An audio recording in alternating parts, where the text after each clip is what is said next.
about it here. I was ready to watch Baltimore just go off and explode. You know, I had been talking about, man, you can see it's coming. They're about to add that outside to the inside game that they have, that run game and that short passing game with Mark Andrews. Now, once Mark Andrews went down, I said, that's the blankie. That's the blankie. That's the blankie. That's exactly. Yep. And Lamar said it. You know, we came in together, you know, and that's my guy. And there's many times Lamar slipped. Lamar said many times he's been my number one receiver. You know, it's all the time he's been your number one receiver. He was just trying to pull that back because he knew the receivers were listening. That is true. Right? He was trying to pull it back.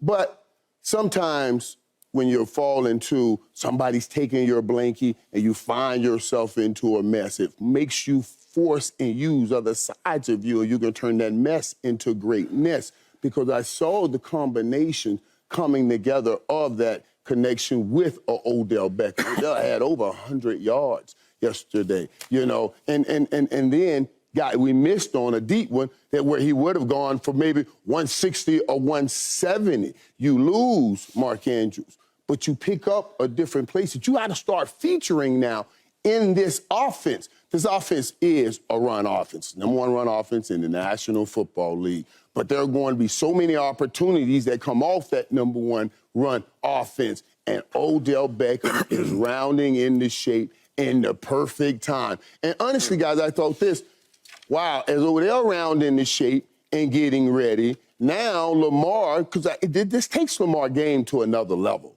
It takes it to another level. He's always been able to play inside the tackles. Now he'll have these outside targets and Odell and Bateman that adds something different to Baltimore. My mind starts going to now what I said about the mess of losing that great tight end to the greatness of not just still being a Super Bowl contender this year.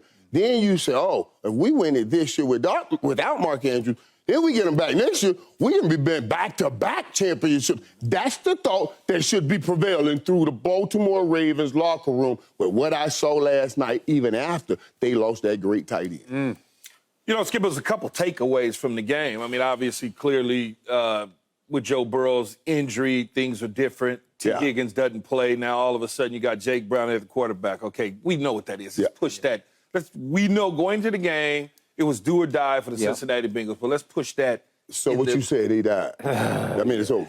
Oh, my God, yes. Yeah, and by the way, quick point of order, their remaining schedule is the toughest schedule in the NFL. Go ahead. You know, it's close. They're starting to pour the dirt on them, but they haven't lowered it in the ground yet, but it's close. But you know, Keto, why? Because Joe Burrow's everything on that team. He's everything in all the pizzazz, all the style, all the swag, whenever everything. you lose, we could look across the NFL historically, though. Whenever you lose your starting quarterback, when you don't have something else that's dominant. I mean, yeah, you can look at Washington when they won the Super Bowl back in the day, or the Giants when they won the Super Bowls back in the day, when they lost the quarterbacks and people came in to fill in and they went on runs. But for the most part, when you lose your starting quarterback in a game, you probably are not going to win that game when you go up against opponents like Lamar Jackson. Speaking of Lamar, Lamar's really good. Right. Skip, he's really good. He's good. I don't understand why people have this weird notion that every week he needs to do something. Well, he needs to run the ball better, or he needs to throw better, or he missed the target over here. Yeah. It happens to all quarterbacks, but he is dissected different by the viewers than many quarterbacks in the National Football League, which is mind-boggling to me. As I've always told you, Skip, and I'll keep this recipe till I die as long as I know football. If I can keep a quarterback under 30 attempts and he can complete 25... It's the perfect game plan. It's a perfect game plan. 250 yards. The big number is the 0 on the turnover interception column. And if I can run the football for 125 plus yards, I'm probably going to win that game more times than not. Now, when you look at his receivers, as Michael talked about, OBJ, he didn't get in the end zone, but guess what? He set up them to score. Okay, Zay Flowers, you talk about him. He had 4 targets on 3 catches. He set him up to score. Right. Yeah. You talk about Nelson Aguilar, 1 target, 1 reception, touchdown.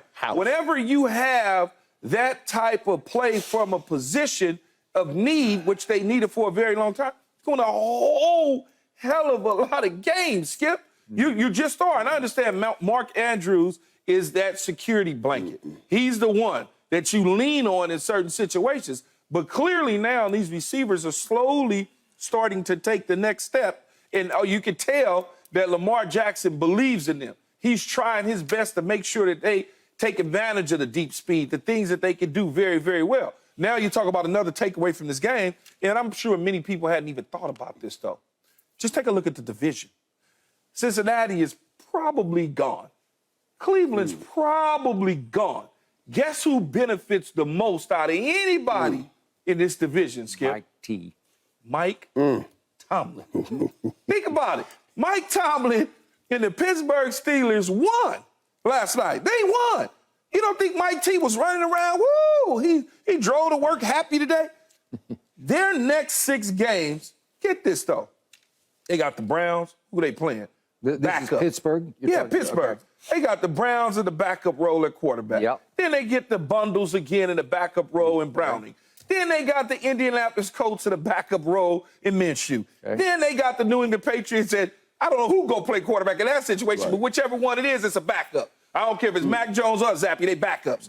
Then you look at they got the Bengals again. And in between, they get the Arizona Cardinals, by the way, I must bring this up, that beat up on the Dallas Cowboys. So when you talk about a perfect situation, what a lucky rabbit foot Mike T has in his pocket. It's crazy. Well, it's crazy. They keep pulling out games they have no business winning in the first place. And now the schedule is getting ready to work out for it perfectly. So those are my main 2 takeaways from this game. Okay.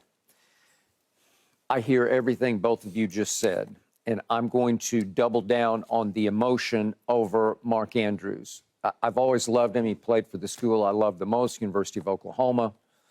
He's just a stud, and he's a quiet force on that team. He doesn't say a whole lot, but he is a leader on that team, and Lamar trusts him with his heart and his soul. And he said, that's my boy. And you saw Lamar, when Mark Andrews went down, Lamar went over and just took his helmet off and just threw it on the turf because he knew it's a huge loss both in productivity and emotion, just having locker room presence. And I looked this up before the show. Would you believe over the last 3 years in the National Football League, Mark Andrews has the 2nd most catches and the 2nd most receiving yards to guess who? Travis Kelce. So he's 2nd, and he's a quiet force of a 2nd because you don't even think of, oh, he's got the 2nd biggest production to Travis. He does. So it just rips me up to watch that happen because I'm not a fan of the hip drop tackle. I think they got to outlaw it. Richard Sherman and I have gone back and forth. He's not here today, but he's a defensive guy at heart, and he says you can't take it away from us. But I just see it. I know what it did to Tony Pollard in the playoff game at San Francisco last year. It threatened his career. Tony's still not quite back full speed from what happened. And again, it's that ability to catch and then sling your body, slingshot your body forward into the backs of the legs of the player you're tackling as you halt him. It's a cousin to the horse collar, obviously. Right. You're just doing it from low instead of up on high. And he flies into the backs of Mark Andrews' legs, and then he did it again to Lamar. It was a semi-hip drop over on the sideline, and it hurt his ankle. And it tore up Mark Andrews' ankle, and you could just tell, because Mark Andrews is a tough guy. And if Mark Andrews stays down, we all know what happened. It was bad. And John Harbaugh said after the game, it is not good, and he's almost certainly gone for the season because he'll probably have to have that tightrope ankle surgery because it tore it all up. Okay, so now to Michael's point. For once, Lamar does have weapons outside that he has not had before, starting with Odell. And I got to say, Odell started looking a lot like Odell last night. Yeah, I saw him moving and grooving in ways I'm not even sure I saw it down the stretch with the Rams going back 2 years ago. And Zay Flowers, I can tell, he's got Kyler Murray feet, like electric feet, like almost like cartoon feet, like it's just like the quickness of that kid, and he's starting to figure it out and starting to settle in. And then you mentioned Bateman and Aguilar. That was Lamar got a little lucky on that one, but he deserved it because how many passes have those guys dropped of his? So one gets tipped up and Aguilar catches it and houses it, and then somersaults into the end zone, and that's when that took the game over. We show that play real quick because that was it. That was the one that put them back ahead. But again, here's the Aguilar play. Lamar, the ball gets tipped. Right. And Aguilar, of all people, he's dropped a few in his day. He backflips into the end zone. Okay, and that was just after Burrow went out. So this is the team I picked to go to the Super Bowl, and I'm with both of you.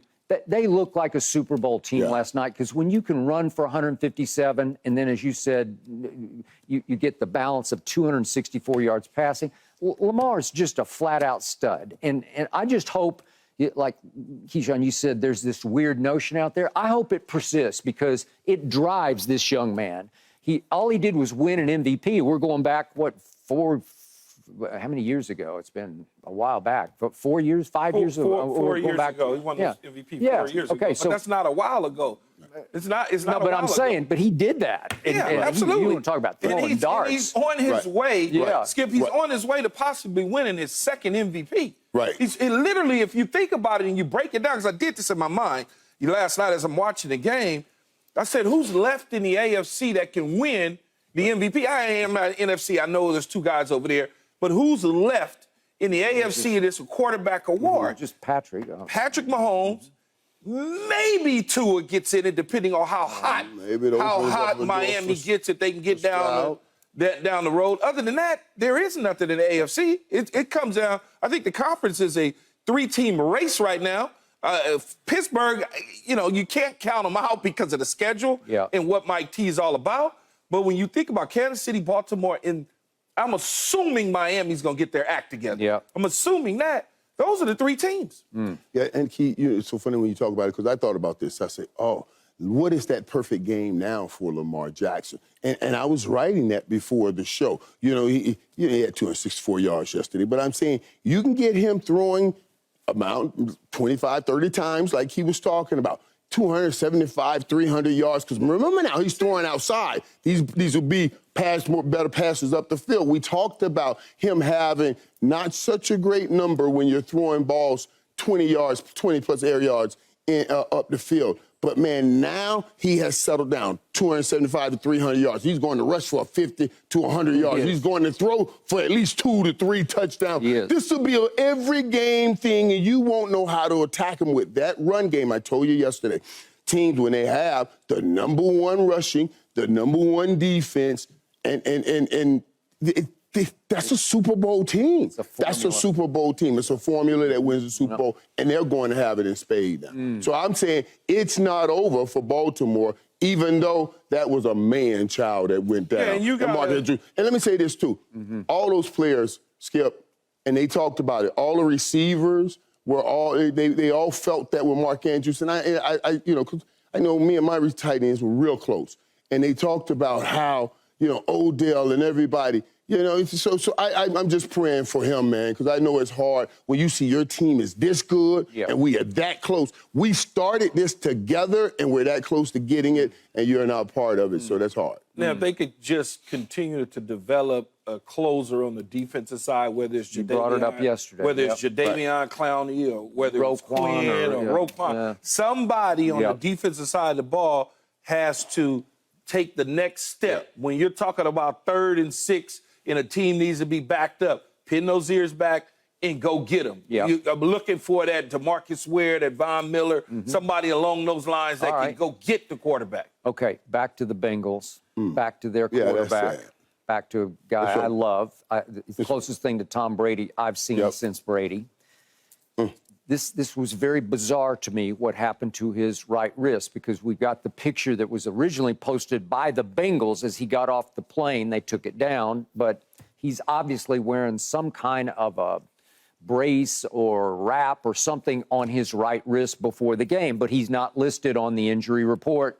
before the game going into this game. So they could be under some fire from the league office about why didn't you disclose? And yet, But why does the league office need to know that my thumb is messed up? Stop playing, buddy. Okay, well, we got all kinds of gambling information. Yeah, stop playing, Skip. Stop playing, man. Yeah. Come on, man, y'all. Stop playing. No, I'm telling Skip, stop telling the truth. Stop telling the truth. Yeah. He just went straight to the head with it. I'm talking about dance around it some way. I didn't think about the gambling aspect of it. I didn't think about the gambling aspect of it. Yeah, that's exactly why. Until he apparently re-injured it, he was doing just fine. They were up. Okay, and that will be Zach Taylor's argument to the league office. He'll just say, well, did you see what he did until he got hurt again or he aggravated or whatever? So I don't know how he aggravated it because it's unclear what happened, but we could show you a couple plays. There's the Clowney play just before, and he caught himself. Okay, this is just before the final touchdown pass, and he hits Mixon, and Clowney follows through and takes him down, and he comes down on his right wrist. And yet, look how he balled his fist and pushed back up on the right hand and the wrist. And so I'm thinking, well, it couldn't be that bad if you pushed yourself back up using your right wrist. If you can see, he pushes down into the turf. Because sometimes if you open your palm, maybe and that means the inside of your thumb, your wrist is really hurting. If you look right when he fell on the ground, it got pinned underneath by Clowney's hand. Yeah, see, it got pinned underneath him. Okay. All right, but he pushes back up with it. But to your point, maybe he's opening it back up. Right. Okay. And then on the touchdown pass, it's bizarre because he's able to release the football, but then immediately it's like, ow. And it almost, when I first saw it, I thought, did he have some kind of stinger? Like some kind of electrical sort of shock down his... He didn't have a lot of mustard on that ball. That ball started to die. Yeah. If you notice, it started to die. It did. Now, Mixon had to wait for it and catch it down by his knees. Okay? And yet, that's the end of that deal because he goes over on the sideline and tried to throw, and he could not even follow through. So frustrating. Wow. So I wonder if... Look at that. I wonder if he actually heard it on the play, on the Clowney play, that he actually heard it, and then it came back when he threw the ball to Mixon, opposed to looking at him get off the bus with something just wrapped around it to the point where Cincinnati now has to answer to the league office because he wasn't on the injury report. Well, they got to answer because there was something there. And he re-aggravated something on that fall. In my time following the game you guys played at the highest level, I don't remember this injury happening to a quarterback. I don't remember some sort of right wrist injury. I just don't. Maybe there's been one that I forgot about, but it's an odd one. It's an unusual one. But there's so many little bones in this area that you're worried about. And the difference is sometimes if it hurts or hurt inside, pushing up a different way saves you from it. When you see someone pushing up like here, that means that inside is hurting bad. So you push up with that not to do it. And that's what I think is happening right there. All right. So to Keyshawn's point, even if Joe's okay to play next week, they've fallen to what, 5-5 now? Yeah, 5-5, and they have the toughest remaining schedule. Even if he can play, I'm not sure they can make the playoffs. They're going to have to win out at this point because they're up against it, man. Yeah, trying to win out creates a different stress level for everybody. It's not as simple as, okay, we got to win out. Here we go. Everybody pushing the chips to the table. That whole Jim Fossil thing, that was one thing. This is something different. You're in a division that is kind of tough, even though Cleveland is suffering a little bit at the quarterback position. Right. But the defense and the running game may rise to the occasion if I don't know who their quarterback is going to be in long term. Is it going to be P.J. Walker? Is it going to be DTR? Like, who is it going to be? This Sunday. And so you talk about that, but then you look at the conference. Now you got Kansas City, you got Baltimore, you got Miami. Buffalo's fighting for their life. The Chargers are fighting for their life. The Raiders feel good. The Denver Broncos feel good now. So this conference has gotten tight.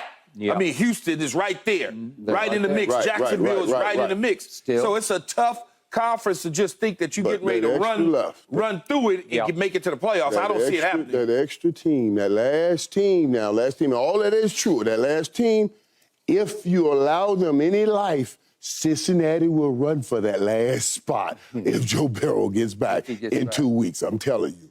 All right, enough of that. We move to the college scene. We move to the most shocking story, the breaking news of yesterday. Oh, wait a second. Jim Harbaugh surrendered? Really? You would too.